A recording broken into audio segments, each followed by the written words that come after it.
Welcome to Luca and Miguel. Enjoy the video. You start by creating a Google Cloud project and enabling the Vision API.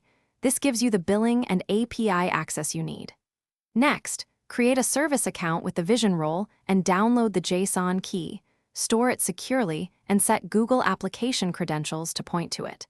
Then install the Cloud SDK and the specific client library for your language. Once done, run a quick gcloud auth application default login to verify credentials so your code can authenticate seamlessly. Now you construct and send requests.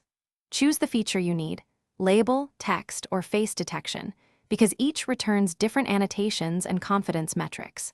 Load images either by encoding to base 64 for direct payloads or by using a GS//URI for large batches.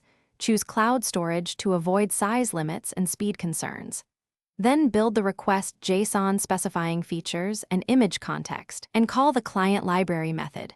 Make sure to inspect response fields and confidence scores to interpret results. Finish by parsing the API response and mapping annotations into your application model.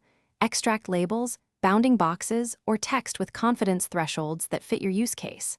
For production, implement retries with exponential backoff and respect rate limits. Batching requests reduces overhead. Finally, log errors and validate inputs.